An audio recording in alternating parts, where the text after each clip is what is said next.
Happy Thursday, everybody. Facebook Live once again on this today's 8/24, isn't it?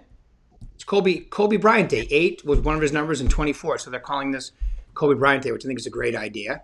All right, so we are very fortunate today to have the number one agent in all of Arizona. Well, she finished number 2 last year, but she's currently at number 1, Stacy Klilbanoff. Stacy, welcome to the Facebook Live call today. Really appreciate you jumping on. Thanks, Rick. And you hear that? The studio audience goes crazy. I love it. All right. Well, thank you for taking your time out today. So let's get into it, Stacy. Tell them a little, because, you're in Arizona. We've got Nevada, California, all kinds of people on here. Tell them a little about yourself and how long you've been doing this and all that. You don't have to start at high school. Just, I started selling real estate in 2010. So in Arizona, that was not the best time to jump into the market, but it was a really good time to learn a lot because that was during the short sale foreclosure era here. Mm-hmm. And I started off as a solo practitioner working for a different company. And one of the things I learned from working solo was that I really wanted to have either a partner or a team to work with. So I spent 6 years working solo before I jumped on that bandwagon. Aha. Okay, cool. And so now I have a small team. I have 3 full-time agents and 3 part-time agents. And so we work out of the Kierland office and have a pretty close-knit group. And it's really worked well for us. That's great. That's great. And give an idea of what you guys did last year and what you're pacing for this year as far as, you could just give them gross involvement, it'd be great. We did a little over 26 million last year, and this year we had big dreams of doing 30 million plus, and I think we could possibly still hit that number. We had a little bit of a hiccup with COVID. We had some time off there where we really weren't able to do much business in March and April, but since it's opened up a little, we've been able to jump back into the market. And so we've had a really busy summer. It used to be that summer was kind of a lull in Arizona, and this is the 3rd summer in a row where people are coming into town. Even if it's 117, they're coming in. And so we've had quite a few buyers come in this summer who are moving from other places, who really, especially after experiencing COVID, they're saying, hey, we don't want to go through another winter. We want to be someplace nice if we get into another type of lockdown mode. It's so interesting you say that because I've been feeling the same thing myself, is that you've got so many reasons why. Well, first off, I think when the new numbers come out, Phoenix is going to be number 4 city in the country. Okay, right now it's 5, I believe. Number 4.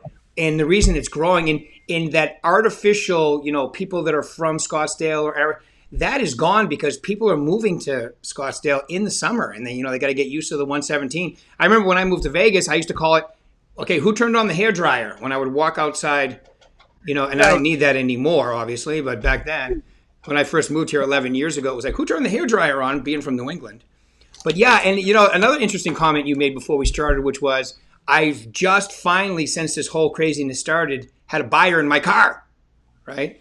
So exactly. Since the COVID thing. Changed the way we've done business this year. Our team interacts socially with our clients a lot. We like to go out to breakfast, lunch, dinner, and it's been tough to interface with clients face to face. And when COVID started, we just literally stopped taking buyers in our car and they would follow us. And we miss that interaction because you find out a lot about your clients when you have them in the car with you.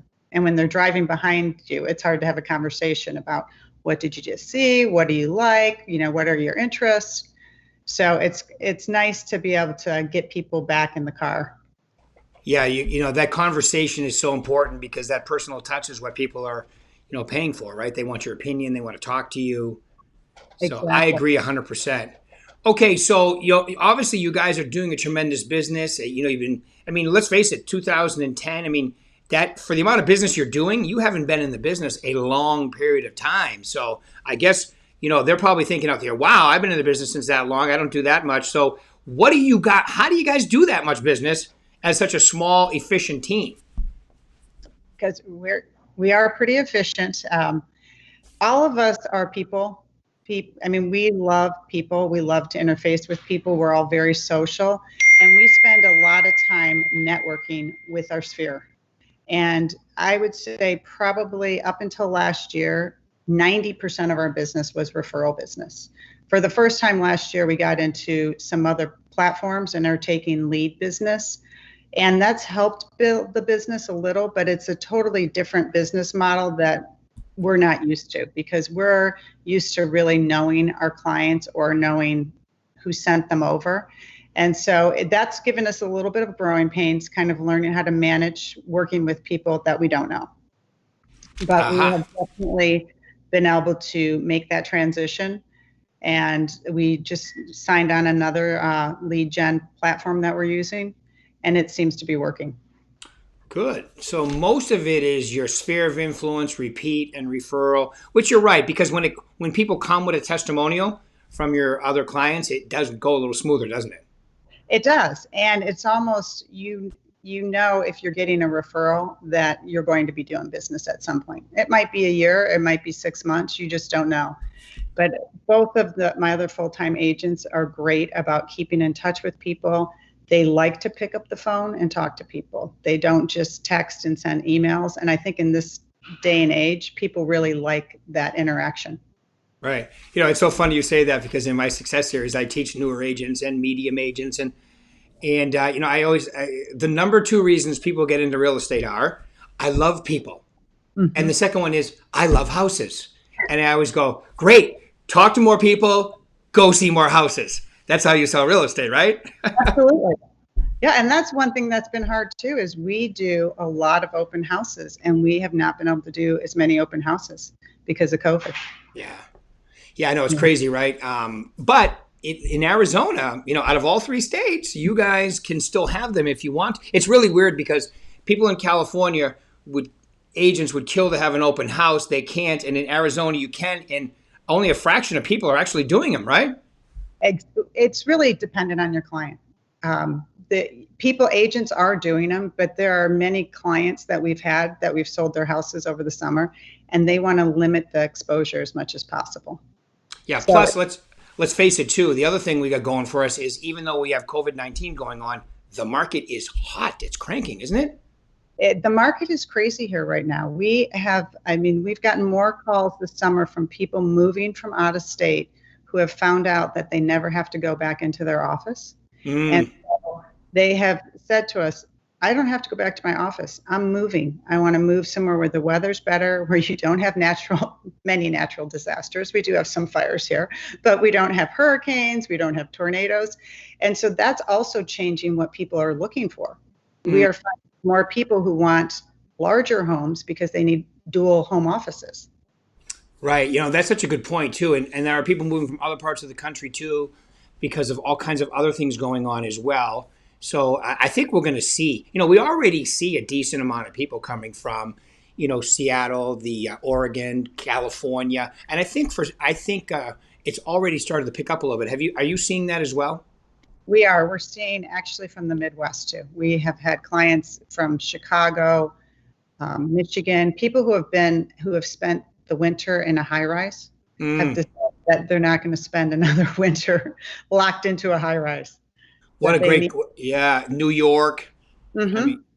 I mean, it's great. Seattle's been another state that's starting to move here. And I think it's because of taxes and cost of housing in Seattle versus Arizona. Yep. Yeah. You know what? Go ahead. I'm sorry. I didn't mean to interrupt you. That's okay. Even though our market's on an uptick, it's still affordable if you compare it to some of those major cities. Yeah, I was going to say that, you know, but people don't realize is that there are still parts of Phoenix, definitely Phoenix. I don't know about Scottsdale, but definitely parts of Phoenix, and that you can actually buy for the same cost as renting with today's interest rates, and sometimes lower, which is incredible. Vegas too. Mm-hmm. Yes, we're definitely getting people who are renting who are now realizing that exact same thing. We talked to clients this weekend, and once they figured out what their mortgage was, they said, why are we renting? We need to buy. Exactly right. And you know what? Here's the great thing about people that own property in Phoenix and Las Vegas, and it isn't going to be like that forever. it's going to get to a point like where I'm from in New England, right outside of Boston. Can't do that. Got to put a decent amount of money down. You definitely can't do it in Orange County, LA County, or San Diego County, but you can do it here. So if you're a baby boomer and you've been in LA County, let's say forever, and you bought your house at 35,000 30 years ago, and it's worth 950 now or whatever, it's a good place to move to, and we're seeing that too. Absolutely. Okay, And cool. more people wanting to buy second homes. Exactly. That was going to be my other point too. You own an investment property or two and have yours. Wait for the market to do what's going to do, and it's a tremendous income opportunity as well. Absolutely. By the way, do you talk like with your sphere? Is that something that you talk to them about? Hey, you've been in your house for X amount of years with the interest being like this. Would you consider doing something like that? Is that conversations that you have with people? I do, and I also have a lender that is great with following up with the sphere and talking to them about, either refi or buying a second home, buying an income property because of interest rates. We've definitely touched on clients this year because you have to get more creative when you don't have that FaceTime. That's true. That's true.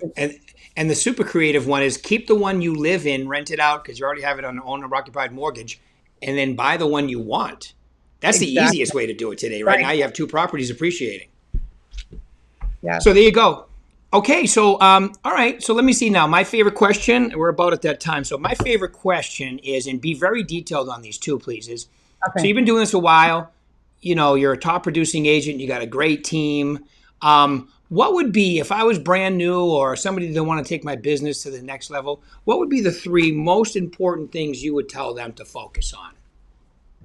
The first thing I think is find a mentor right in the beginning. Find someone that you can, bounce ideas off with, that you can follow around, kind of talk to them about how they've developed their business. Number two, don't try to reinvent the wheel. Especially at Berkshire, we have so many things that we at our fingertips that we can use. And so just, go into the system and figure it out. One of the things I love about Berkshire is the newsletter that we have every month. And our clients love that newsletter. So I think as a new agent, sometimes you think, oh, I have to be really creative. I have to kind of make it, show people how different I am. You don't have to be so different as much as you have to be efficient and you have to communicate. And I think building your sphere from the very beginning is really important, and learning how to stay in touch with them. So you don't get that phone call that, oh, your client sold their house with another agent because you didn't stay in touch with them.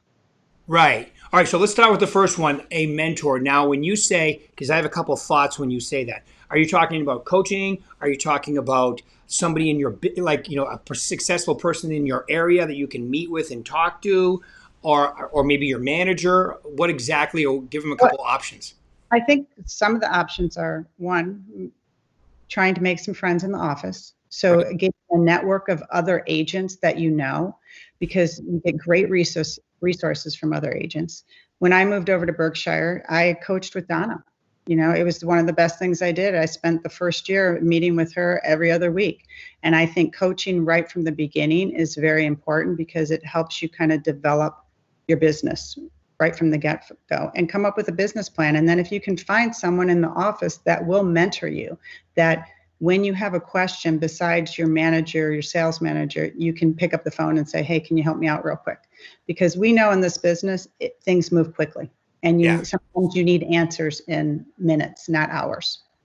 That's a great thought. And you know what I've actually done too, Stacy, and I don't know if I read a lot or listen to audiobooks. So I just I knew I would say Mark Stark is definitely my mentor now. But what I do is I have like reading mentors too. Like I'll go on a, Deepak Chopra binge or Darren Hardy binge or, there's all kinds of different extremely good authors out there that I kind of I'll read everything they have and I go through like a binge, like some people binge watch a series, which I don't understand that myself, but binge reading to me makes perfect sense. It does. And you can learn, there's a lot of great books out there that you can read that can really help you develop your business. Yep. So great. That's a great thought too. And see, a lot of people don't think top producers think that way, but that's why you're top producers, because you do think that way. I believe. I love your second point. Don't reinvent the wheel. You know what's really funny? And you said it. You don't have to be different all the time. That's why you have a brand.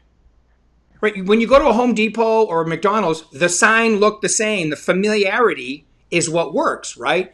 So Right. with the tools that we have, especially in the new VAC 2.0, all you have to do is use, as and I jokingly tell them this all the time, your current picture, not your high school glamour shot, your current picture, and your current picture and your current information into the stock stuff that we have in the VAC 2.0, and your marketing is top notch. Would you agree? It is going to be top notch. We're working on that right now. Some of the like we love being able to market by zip code because we have found out that everyone in our sphere loves to know what's going on in their neighborhood. So if you can send them some targeted information about their neighborhood, that's another way to touch on them every month. Yeah. You're talking about the neighborhood reports and Mhm. specifically, yeah, in the isn't that VAC 2.0 cool? It's amazing. And I really do think it's going to take our business to the next level. I appreciate that, and I know Mark will appreciate it, and Gordon too, because I know that they spend a lot of time and other things on there, otherwise known as money, on that. Yeah. So yeah, I think it's going to be a good investment and it's going to pay off. you know what, I tell him that every day too, and you know, just think about this now. He had to reconfirm it right when COVID started too, so that was Right. extra stressful for them to do that. Which he Yep. asked me about. I'm like, hey, we're moving. You know, the Right. business dipped for a while, but really, when you think about how healthy this market is, that it only dipped for a short period of time, and what's going to happen next year and so forth based on it's like a where. Remember, the people that are out there now, and maybe you can give me your opinion on this too, but the people that are out there now are the ones that aren't afraid of the COVID or are less afraid, have to do something.